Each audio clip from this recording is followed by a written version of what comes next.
जिसका दिल दुखा है हमको उसी से नम्र वचन कहने चाहिए। जब हमारा क्रोध शांत हो जाए फिर हम उसके पास जाए कि क्षमा कीजिए, हम नहीं चाहते थे पर ऐसा हो। अब वो कटु बोले तो चुपचाप सह ले, दोबारा कड़ुआ न बोले।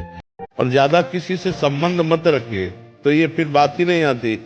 उठना बैठना व्यवहार बातचीत ज्यादा मत रखिए, अपने काम से काम रखिए और नाम जप कीजिए। तो ऐसा अवसर ही ना आने दो कि चार लोग बैठकर किसी की निंदा स्तुति करे सुने। जो होना होगा वो होके रहेगा, जो नहीं होना वो हो ही नहीं सकता। भगवान के सिद्धांत में मगन रहो, नाम जप करो, हर विपत्ति पर विजय प्राप्त करो नाम जप करके। जो चाहोगे वो प्राप्त हो जाएगा, जो चाहोगे। हमारी बात मान लो, नाम जप करो, कोई पैसा नहीं लगता, कोई कठिन नहीं।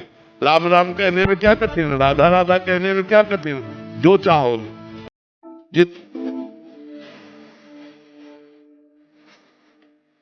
भगवान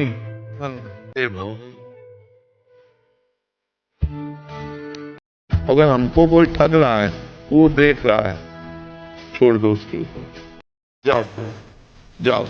जब वो मालिक हमारी तरफ देखेगा निहाल कर देगा, जब उसकी तरफ देखेगा तो बेहाल कर देगा। बिल्ली रास्ता काट गई, हम चले, किसी ने छींक दिया, बोले उसने नजर कर दी, कुछ नहीं कुछ नहीं। हम कह रहे 100-200 बिल्लियां तुम ऐसे निकाल दो, कोई फर्क नहीं पड़ेगा। ये सब फालतू की बातों में ध्यान नहीं लगाना। यहाँ जो जितना आया अपने अपने समय से चला जाएगा, किसी को कोई रोक नहीं सकता। इसलिए भाई विवेक, थोड़ा ज्ञान प्राप्त करो, अध्यात्मवान बनो। ऐसे छोटी छोटी बातों में दुखी सुखी मत हो। यहाँ से हमको भी जाना है, तुमको भी जाना है और आपको भी जाना है, और अकेले जाना है। यहाँ से कुछ नहीं ले जाना। जो पाप कर्म या पुण्य कर्म किए वही भोगना पड़ेगा। 50 साल ब्रह्मचर्य की जलन का, वो 5 मिनट का जो आप व्यभिचार कर लिए, 50 साल का ब्रह्मचर्य का फल गया, वो आपको कहीं नहीं प्राप्त होगा। लेकिन 5 बार राधा राधा बोला, फिर गलत रहे हो तो गलत का तुम्हें दंड मिलेगा, और वो 5 बार तुम्हारा सुरक्षित रखा है। अब जब शुरू करोगे तो 6वीं बार से होगा, 4थी बार से नहीं होगा। ये नाम की बड़ी अपार महिमा है। कम समय में ऊंचाई पर चढ़ने के लिए आपको सूत्र बता रहा हूँ, ये हृदय की बात बता रहा हूँ। इसी से परम शांति मिलती है। जितने भी गंदे विषय हैं हम छोड़ने के लिए क्या उपाय करें? भगवत चिंतन, उसका चिंतन ही ना होने दे, ये खास बात है। अरे शांत रहो, वही सोई जो राम रचि राधा, राधा राधा राधा मस्त अपने आप को व्यवस्था करेगा। अगर अपना भार प्रभु के ऊपर रख दो तो देख लो अनंत ब्रह्मांडों का पोषण कौन कर रहा है। देखो हमारा तुम्हारा तो थोड़ा भोजन है, बहुत से बहुत 1 केजी 1.5 केजी 1 कुंतल भोजन आप ही का है। 30 किलो लगभग शेर खाता होगा, 25 किलो मांस, लेकिन कोई भूखा नहीं। पूरी सृष्टि को दे रहा है वो, जिनको कोई देखने वाला नहीं वो भी स्वस्थ है। अरे घर वाले सब स्वार्थी,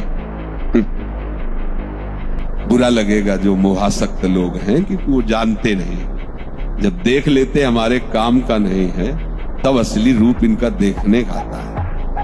मेरे भाई, मेरे ताऊ, मेरे चाचा, मेरे मेरे मेरे, ये झूठा प्रेम। बिल्कुल मान लीजिए बिल्कुल ऐसा माया का जाल है, मेरे मेरे मेरे, कोई साथ नहीं देता। जिनके संग से संसार फीका लगने लगे, भूले ग्रह व्यवहार, जिनके संग से तुम्हारे हृदय में वैराग्य बढ़ने लगे, विषय त्याग का उत्साह आने लगे, भगवान नाम जप करने की रुचि होने लगे, और इसी जन्म में भगवत प्राप्ति करूंगा ऐसा निश्चय होने लगे, जान लेना मुझे महात्मा का साक्षात्कार हो गया।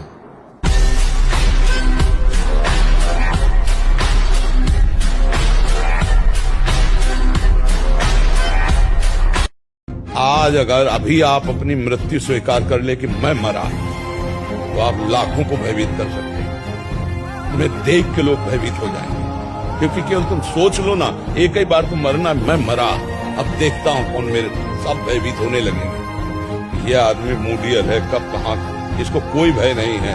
अभी अभी तुम इतने कमजोर क्यों बनते हो? ऐसे काम क्रोध लोग ये भेड़िए की तरह बच्चों को डरवाते हैं, ज्ञानियों को नहीं। जिनको सच्चा ज्ञान हो गया भगवत मार्ग गति को जानते, ये पूछ दबा के भाग जाते थे। अगर ऐसा ना होता तो संत जन कभी भगवान को प्राप्ति नहीं करता। किसी को दुख दोगे तो तुम्हें भी दुख भोगना पड़ेगा, इसलिए किसी को दुख मत दो, दुख स्वयं सहन करो।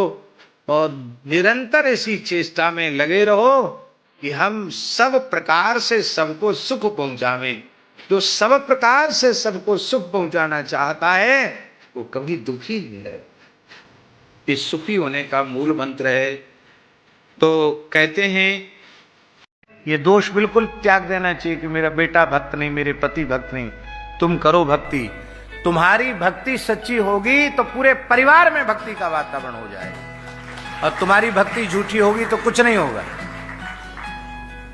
हर व्यक्ति के कल्याण का मार्ग पृथक है, स्वतंत्र है, किसी के ठेकेदार तुम नहीं हो।